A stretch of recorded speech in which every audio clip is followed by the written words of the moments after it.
25. Ada terang bintang bersinar yang sangat indah, tidak seperti bintang biasa. Bintang itu memberikan tanda bahwa Juru Selamat sudah hadir di bumi ini untukku, kamu, dan kita semua. Dan perbuatan-perbuatannya yang ajaib. Sebab Tuhan Maha Besar dan terpuji sangat. Ia lebih dahsyat daripada segala Allah. Kita menyembah kepada Tuhan dengan berhiaskan ketulusan, bentarlah hadapannya segenap bumi. Katakanlah di antara bangsa-bangsa, Tuhan itu Raja, dan sambutlah dengan gembira Sang Raja yang lahir di dunia. Nyanyi dari Kidung Jemaat 99 ayat 1 sampai 3. Kita surga bergema. Nanti ada laki-laki dan perempuan ya. Kalau umat kita semua bersama-sama. Musik.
Kita mengucap syukur kepadanya atas penyertaan Tuhan sepanjang tahun-tahun yang sudah berlalu. Hingga pada hari ini kita dapat menjalani hidup penuh dengan sukacita. Orang-orang yang menabur dengan mencucurkan air mata akan menuai dengan sorak-sorai. Orang yang berjalan maju dengan menangis sambil menabur benih pasti pulang dengan sorak-sorai sambil membawa hasil. Ya mamanya ya pintar ya. Pintar.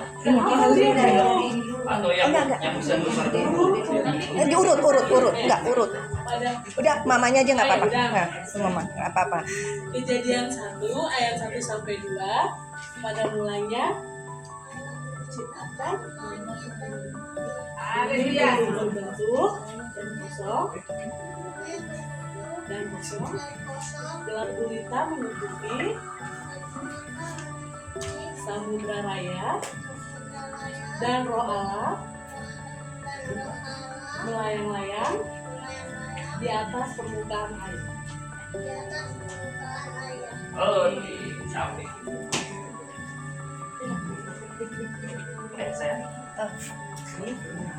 Kertasnya turunin sayang. Biar kelihatan. Biar difoto, biar bisa difoto dia. Ayat 5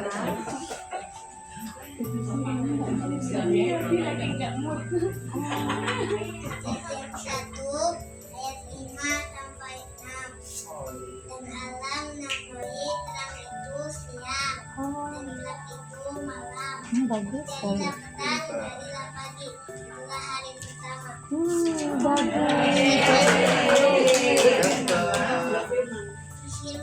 Allah, jadilah cakrawala di tengah segala air. Pisahkan air dari air. Cepat. Kejadian 1 ayat 7 sampai 8. Maka Allah menjadikan cakrawala dan dia memisahkan air yang ada di bawah cakrawala itu dari air yang ada di atasnya. Dan jadilah demikian, lalu Allah menamai cakrawala itu langit. Jadilah petang dan jadilah pagi, itulah hari kedua. Kejadian 2 ayat 1 sampai 2. Demikianlah diselesaikan langit dan segala isinya ketika Allah pada hari ke-7 telah menjadi. Kejadian 2 ayat 3 sampai 4. Lalu Allah memberkati hari ke-7 itu dan menguduskannya, karena pada hari itulah ia berhenti dari segala pekerjaan penciptaan yang telah dibuatnya itu. Demikianlah riwayat langit dan bumi pada waktu diciptakan, ketika Tuhan Allah menjadikan bumi dan langit. Kejadian 2 ayat 5 sampai 6. Belum ada semak apapun di bumi, belum timbul tumbuh-tumbuhan apapun di padang. Sebab Tuhan Allah belum menurunkan hujan ke bumi dan belum ada orang untuk mengusahakan tanah itu. Tetapi ada kabut naik ke atas dari bumi dan membasahi seluruh permukaan bumi itu.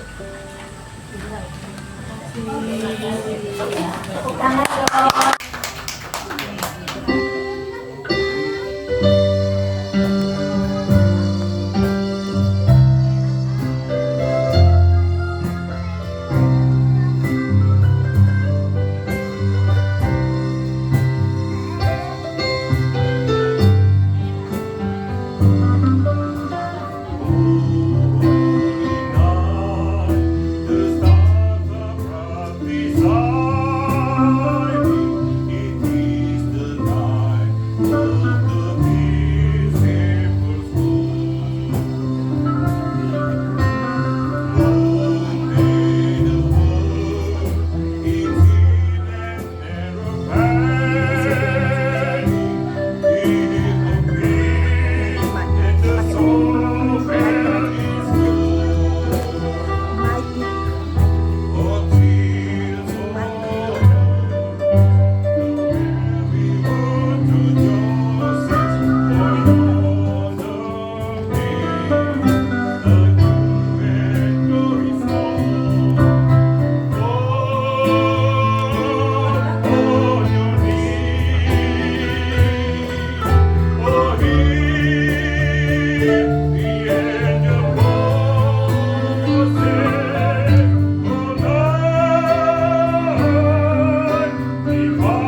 landai. Mazmur 104 ayat 12 sampai 13. Di dekatnya diam burung-burung di udara, bersiul di antara dedaunan. Engkau yang memberi minum gunung-gunung di kamar-kamar wakilmu, bumi kenyang dari buah pekerjaan. Mazmur 104 ayat 14 sampai 15. Kau yang menumbuhkan rumput bagi hewan dan tumbuh-tumbuhan untuk diusahakan manusia, yang mengeluarkan makanan dari dalam tanah dan anggur yang menyukakan hati manusia, yang membuat muka berseri karena minyak dan makanan yang menyegarkan hati manusia. Mazmur 104 ayat 16 sampai 18. Kenyang pohon-pohon Tuhan, pohon-pohon aras di Libanon yang ditanamnya, di mana burung-burung bersarang, burung ranggung yang rumahnya di pohon-pohon sanobar. Gunung-gunung tinggi adalah bagi kambing-kambing hutan, bukit-bukit batu adalah tempat perlindungan bagi pelanduk. Puji Tuhan. Mazmur 104 ayat 19 sampai 20. Demikian firman Tuhan. Engkau yang telah membuat bulan menjadi penentu waktu, matahari yang tahu akan saat terbenamnya. Apabila engkau mendatangkan gelap, maka hari pun malamlah. Ketika itulah bergerak segala binatang hutan. Mazmur 104 ayat 24 sampai 25. Betapa banyak perbuatanmu ya Tuhan. Sekalinya kau jadikan dengan kebijaksanaan, bumi penuh dengan ciptaanmu. Lihatlah laut itu, besar dan luas wilayahnya. Di situ bergerak, tidak terbilang banyaknya binatang-binatang yang kecil dan besar. Mazmur 104 ayat 26 sampai 27. Di situ kapal-kapal berlayar dan leviathan yang telah kau bentuk untuk bermain dengannya. Semuanya menantikan engkau supaya diberikan makanan pada waktunya. Mazmur 104 ayat 28 sampai 30. Apabila engkau memberikannya, mereka memutnya. Apabila engkau membuka tanganmu, mereka kenyang oleh kebaikan. Apabila engkau menyembunyikan wajahmu, mereka terkejut. Apabila engkau mengambil roh mereka, mereka mati binasa dan kembali menjadi debu.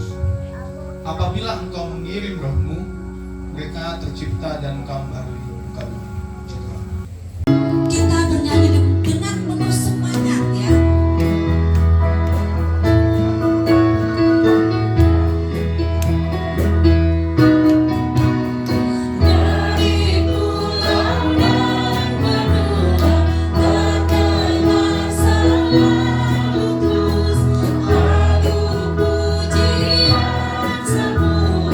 Bagi nama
Inilah pendaftaran yang pertama kali diadakan sewaktu Kirenius menjadi wali negeri di Syria.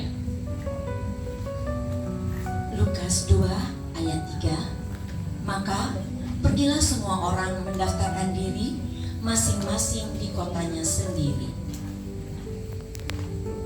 Lukas 2 ayat 4. Demikianlah juga Yusuf pergi dari kota Nazaret di Galilea ke Yudea, ke kota Daud yang bernama Bethlehem, karena ia berasal dari keluarga dan keturunan Daud. Lukas 2 ayat 5. Supaya didaftarkan bersama-sama dengan Maria tunangannya yang sedang mengandung. Lukas 2 ayat 6. Ketika mereka di situ tibalah waktunya bagi Maria untuk bersalin. Lukas 2 ayat 7. Dan ia melahirkan seorang anak laki-laki, anaknya yang sulung, lalu dibungkusnya dengan lampin dan dibaringkannya di dalam palungan, karena tidak ada tempat bagi mereka di rumah penginapan. Amin.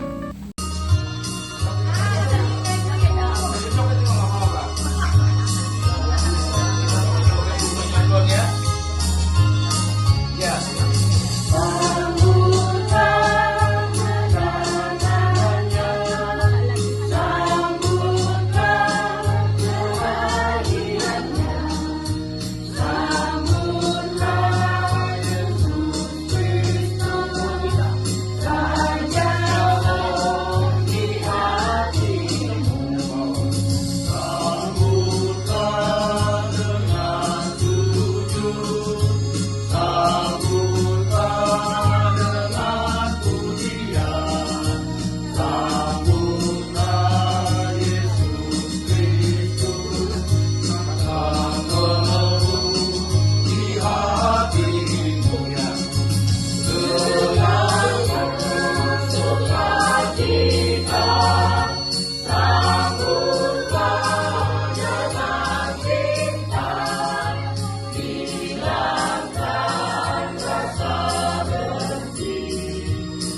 Di daerah itu ada gembala-gembala yang tinggal di padang menjaga kawanan ternak mereka pada waktu malam.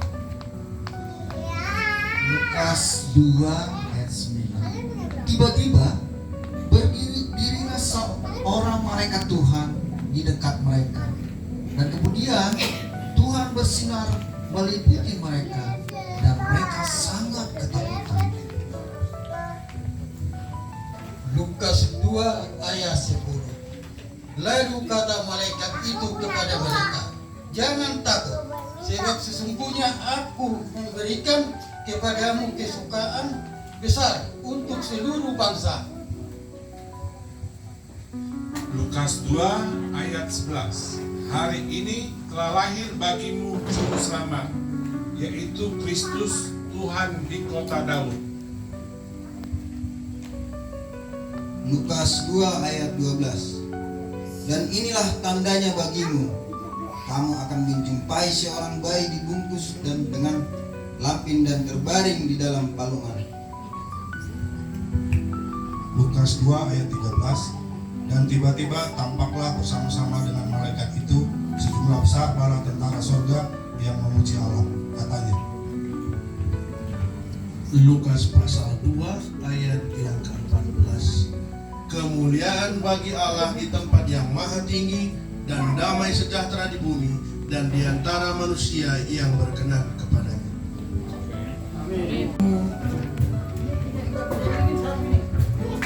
Malam Kudus. Jemaat kami undang berdiri.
sampai 12.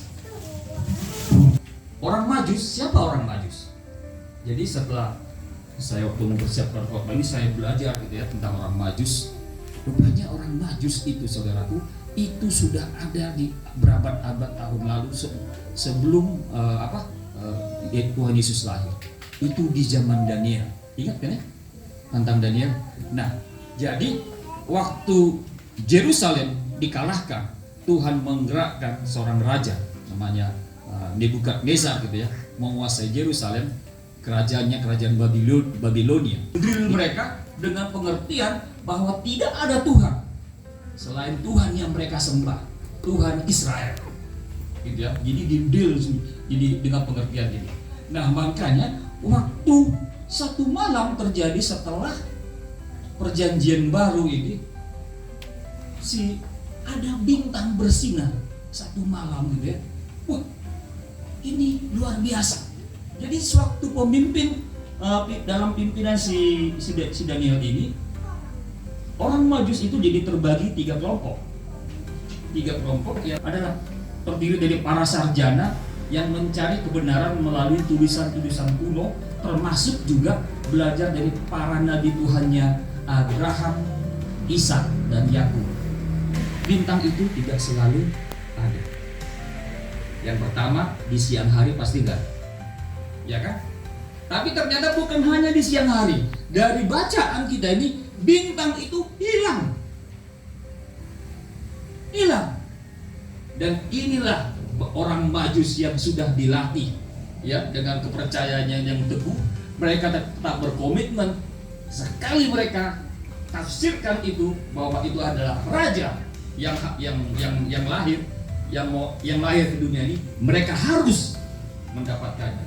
Mereka harus bertemu dengan dia. Kata-kata raja itu, berangkatlah mereka. Mereka selesai dengan Herodes. Apa yang terjadi kemudian, saudara? Setelah berkata dengan raja itu, berangkatlah mereka. Lihatlah, bintang yang mereka lihat di timur, bintang yang mereka lihat dulu di tempatnya mereka, setelah mereka mungkin berbulan-bulan jalan, ya, dan mereka tetap teguh dengan komitmen mereka, dengan iman mereka bahwa mereka harus ketemu. Ini pasti raja yang lahir. Yang mereka lihat di tanah mereka sana, dia lihat lagi, lihat bintang itu. Mereka lihat di timur mendahului mereka. Bintang itu menuntun mereka dan berhenti di atas rumah di mana Tuhan Yesus lahir. Coba lihat firman ini yang Matius sangat bagus mengungkapkannya. Dia bilang gini, mereka hingga tiba di ayat 9 itu ya. Setelah mendengar kata-kata raja itu, berangkatlah mereka. Lihatlah, bintang yang mereka lihat di timur itu mendahului mereka hingga tiba dan berhenti di atas tempat anak itu berada. Kemudian ketika melihat bintang itu, mereka sangat bersuka cita. Mereka masuk ke dalam rumah itu dan melihat siapa yang duluan disebut? Anak itu bersama Maria. Apa yang digambarkan di sini, saudara? Kita hidup seperti orang Majus ini. Tadi pertama saya sampaikan bahwa Tuhan tidak pernah berhenti dengan kasih sayangnya untuk menyelamatkan manusia ini yang berdosa ini, supaya kita tidak binasa. Kenapa? Dia bisa pakai orang-orang yang di dunia mistis sana, yang pintar, yang kaya sana, untuk menyelamatkan manusia. Dia pakai itu, dia tuntun begitu jauhnya dari beribu-ribu kilometer untuk bertemu dengan Kristus, dan dia pakai orang Majus itu menyebarkan Kristus lahir. Saudaraku, kita anak-anak Tuhan, ketika kita tidak merasakan kehadiran Tuhan, kita merasa Tuhan meninggalkan kita, saudaraku, percayalah, tatkala itu Tuhan sedang membentuk ataupun memakai kita untuk Injil Tuhan, keselamatan itu semakin diberitakan. Majus tidak berhenti tatkala bintang itu tidak kelihatan. Mereka terus bertanya ke sana kemari, supaya apa? Nama Tuhan jadi banyak didengar. Itulah Injil keselamatan, karya keselamatan yang dipakai oleh Tuhan orang Majus. Dikatakan di sini lagi, setelah diperingatkan dalam mimpi supaya jangan kembali kepada Herodes, pulanglah mereka ke negerinya melalui jalan lain. Orang Majus setelah bertemu dengan Kristus, Tuhan pakai dalam penyelenggaraan keselamatan dunia ini, mereka pakai cara lain dan dituntun oleh Tuhan hidupnya. Kalau tadi saudaraku, mereka kaya, mereka pintar, tapi hidupnya bukan untuk Tuhan. Tapi sekarang mereka tetap pintar, mereka tetap kaya, tapi hidupnya sekarang dituntun oleh Kristus. Kolose 3:23 mengatakan, kerjakanlah segala sesuatu seperti untuk Tuhan. Amsal 3 ayat 5-6 mengatakan, jangan kau mengandalkan dirimu sendiri. Kalau kita tidak punya dana, kita bisa daya kita kerahkan apa yang menjadi milik kita. Kalau kita tidak punya dua-duanya, berdoa. Paling tidak berdoa. Kalau kita tidak punya daya, kita tidak punya talenta untuk itu, kita punya uang, dukung pelayanan. Dukung pelayanan. Jadi doa, dana, dan daya. Mari kita ingat itu, supaya Tuhan bilang, kalau hidupku yang dulu tidak untuk aku, tapi sekarang hidupmu setelah bertemu Kristus di malam Natal ini berguna untuk sesama dan berguna untuk kerajaan surga, supaya kita tidak berada di jalan yang dulu lagi, tapi kita lewat jalan yang lain. Mari, para dukun-duri, ingatlah perjalanan orang Majus itu. Mereka orang pintar, mereka orang kaya, tapi mereka Tuhan panggil pulang, jangan lewat jalan itu lagi. Kalau dulu hidupmu hidup yang lama hanya untuk dirimu sendiri, tapi sekarang untuk aku, untuk kemuliaan Tuhan, untuk mendukung karya keselamatan ini yang Tuhan sedang selenggarakan di muka bumi. Para kuduri, kita diberkati. Amin.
Tidak hanya kehidupan kita di saat ini, tetapi juga kehidupan kekal dalam kerajaannya kelak. Kami menjalani kehidupan ini, kiranya harapan, sukacita, dan kebahagiaan akan senantiasa menyertai langkah hidup kita. Berkatilah kami, Tuhan, ketika kami bekerja, berusaha dan berdaya, karena dengan demikian Engkau menunjukkan kami membutuhkan apa yang kami perlukan dalam hidup kami, sehingga kami dapat memberikan yang terbaik bagimu. Kami bersyukur melalui ibadah ini, sebagian dari pemberian Tuhan yang begitu besar pada kami, kami serahkan kembali sebagai persembahan kami kepadamu. Terimalah persembahan kami ini, dan berkatilah hidup kami agar senantiasa berbuahkan kebaikan, sehingga kami semakin layak di hadapan-Mu. Terimalah doa persembahan kami ini, di dalam nama Tuhan Yesus Kristus, Tuhan kami yang telah mengajar kami berkata.